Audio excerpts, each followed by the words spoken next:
আর একদিকে দুইজন, মনে হচ্ছে চাঁদ আর সূরজ নেমে গিয়েছে। ইবনে সাদ এসে বলছে, ও বাবা, বাবু তোমরা আমারও ভাগনা লাগো, তোমাদের জন্য পানি বন্ধ করিনি। তোমার মামা হোসেনের জন্য পানি বন্ধ হয়েছে, তোমাদের জন্য নয়। তোমরা যদি আমার দলে চলে আসো তাহলে তোমাদেরকে এক্ষুনি আমরা পানি পান করাবো।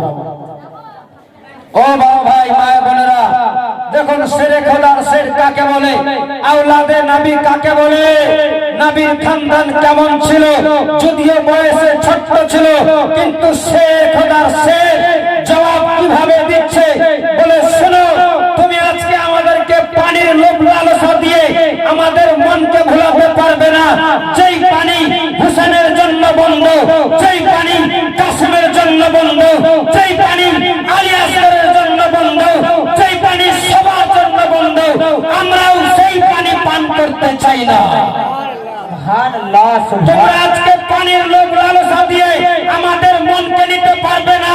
আমরা যদি এই জায়গাতে দিনের রাহে ইসলামের খাতিরে নিজের জীবন দিয়ে দিতে পারি, তাহলে আমাদের জন্য নবী মুস্তাফা হাউজুল কাউসারের পানি নিয়ে অপেক্ষা করছে। সুবহানাল্লাহ, সুবহানাল্লাহ, নারে তাকবীর, আল্লাহু আকবার, নারে তাকবীর, নারে রিসালাত, ইয়া রাসূলুল্লাহ, নারে রিসালাত, ইয়াদগারে ইমাম হুসেন। এক্ষুনি আমাদের জন্য আমার নবী মুস্তাফা হাউজে কাউসারের পানি নিয়ে অপেক্ষা করছে। তোমার পানি পান করতে চাই না, নিয়ে যাও। তোমার কোনো লোভ লালসা আমরা শুনতে চাই না। শুধু চাই একটাই, যে হুসেনকে যারা মানে না, আমার হুসেন আকাকে যারা মানে না, যারা আমার আকার বিপক্ষ, তাদের সঙ্গে মোকাবিলা করতে চাই। কে আছে আমাদের সঙ্গে মোকাবিলা করবে? ব্রাদার, বাবা ভাই, ছোট্ট ছোট্ট বাচ্চা আছে নীলজ্জের মতো, আর তারা কি আর তাদের সঙ্গে লড়তে চাই? কেউ আসতে চাচ্ছে না। লাস্টের দিকে ছোট্ট ছোট্ট বাচ্চা আউন মোহাম্মদ, এরা নিজেই ঢুকে পড়লেন 22,000 সৈন্যের মধ্যে। ঢুকে যাওয়ার সাথে সাথে একদিক থেকে কচু কাটার মতো সাপ করে যাচ্ছে। তাদের একটাই টার্গেট আছে, যদি সেনাপতিকে মেরে দিতে পারি তাহলে সেনাপতির পতন ঘটলে যুদ্ধ সমাপ্ত হয়ে যাবে। তাই তারা মনে করেছিল, যদি আমরা সেনাপতি ইবনে সাদকে মেরে দিতে পারি তাহলে হুসেন আকা আসার আর প্রয়োজন পড়বে না, আমরাই যুদ্ধের ফিনিশিং টেনে দিব। তাই তারা টার্গেট নিয়েছিল, যে করে হোক না কেন আমাদেরকে হুসেন ইবনে সাদকে মারতেই হবে। যার জন্য তারা তিন ধুনা করে মারার একদিক থেকে কচু কাটার মতো কেটে যাচ্ছে। বাঘ যেভাবে হরিণকে তাড়া করতে গেলে হরিণ নিজের জীবন বাঁচার জন্য পালিয়ে যায়, বাঘ যেভাবে ছাগলকে তাড়া করলে ছাগল যেভাবে নিজের জীবন বাঁচার জন্য পালায়, সেভাবে 22,000 সৈন্য নড়চড়া হয়ে গেল। মাত্র শুধু 6 বছর 8 বছরের দুটি বাচ্চাকে দেখে, তাদের যুদ্ধ গতিবেগ দেখে, তাদের আকার আকৃতি দেখে তারা ভাবছে, মনে হচ্ছে ছোট ছোট বাচ্চা নয়, আসমানের ফেরেশতা মনে হচ্ছে নেমে গিয়েছে। তাদের তরবারি এমন চলে, মনে হচ্ছে তরবারি নয়, মনে হচ্ছে বিজলি বাতি। আসমানের যে বিজলি বাতি মেঘ চিলকায়, সেই ধরনের মনে হচ্ছে বিজলির মতো তাদের তরবারি চলতে লাগছে। বলুন সুবহানাল্লাহ, সুবহানাল্লাহ, সুবহানাল্লাহ। শুধুমাত্র একটাই টার্গেট, মারতে হবে, যে করা হয় সেনাপতিকে। কিন্তু ব্রাদার, তাদের যে জানা ছিল না যে যুদ্ধ এক্ষুনি সমাপ্ত হবে না, যতক্ষণ পর্যন্ত ইমাম হোসেন কারবালার ময়দানে শহীদ না হয়েছে, ইমাম হোসেন কারবালায় না এসেছে, যুদ্ধ যে শেষ হবে না, এটা ছিল না ওই আউন মুহাম্মদের জানা। কিন্তু ব্রাদার, বাবা ভাই, লাস্ট অবধি এমন হলো, ছোট্ট ছোট্ট বাচ্চা এই নির্লজ্জ লালচি কুকুররা একদিক থেকে চতুর্দিক দিয়ে ঘেরাও করে নিয়েছে ইমাম হোসেনের ভাগনাদেরকে মারার জন্য। ছোট্ট বাচ্চারা আর কতই বা তাদের সঙ্গে চলবে? এমনিতেই 3 দিন ধরে দানা পানি নাই।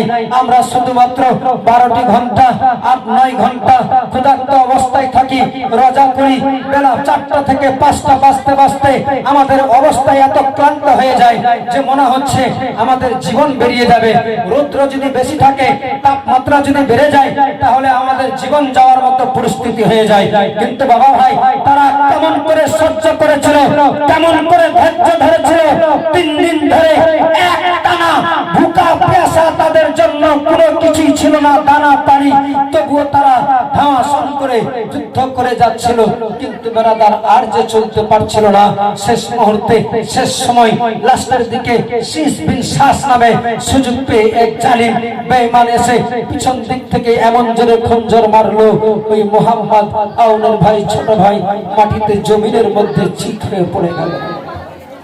সকলে পড়ুন ইন্না লিল্লাহি ওয়া ইন্না ইলাইহি রাজিউন। এই ছোট্ট ভাই পড়ার সাথে সাথে এবার আউন বলছে, ভাই চলো তাড়াতাড়ি করে, আর দেরি করা যাবে না।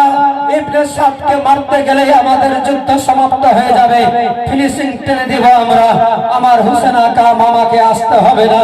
কিন্তু বেরাদার আউন এটা বুঝতে পারেনি যে আমার ভাই মুহাম্মদের অবস্থা কি হয়েছে। দেখছে একদিক থেকে, এক প্রান্ত থেকে আর এক প্রান্ত পৌঁছে গিয়েছে। যখন মুহাম্মদকে দেখা যায় না, তখন আউন বারবার করে ভাইকে ডাকছে, ভাই তুমি কোথায় কোথায়, কোনো জবাব নাই। শেষ পর্যন্ত হঠাৎ করে যখন সামনে দিকে নজর পড়ে যায়, দেখছে আমার ছোট ভাই আমার চোখের সামনে খঞ্জর তার শিলার মধ্যে এমন জোরে আঘাত মেরেছে যে খঞ্জরের আঘাতে সে ছটপট করে যাচ্ছে। যেমন ভাবে কোনো ছাগল কিংবা কোনো মুরগি কাটতে গেলে দেখবেন কাটার সাথে সাথে যদি ছেড়ে দেওয়া যায় কিভাবে তর পাই, সেভাবে মনে হচ্ছে জয়নাবের 6 বছর 8 বছরের 6 বছরের ওই শিশু সন্তান বাচ্চা ছটফট করে যাচ্ছে। সে সময় ওই আউন বলেছিল, ও মুহাম্মদ, আমরা আমার মা জয়নাবের সঙ্গে ওয়াদা করে এসেছি, আমরা জীবন দিয়ে দিব, কিন্তু আমরা এখান থেকে সরে যাব না। এ ভাই, এখনো পর্যন্ত যুদ্ধ শেষ হয়নি, আমাদেরকে মারতেই হবে ইবনে সাদকে। ইবনে সাদকে না মারতে গেলে যুদ্ধের ফিনিশিং টানা যাবে না। চলো, এখনই কেন তুমি শুয়ে গেলে?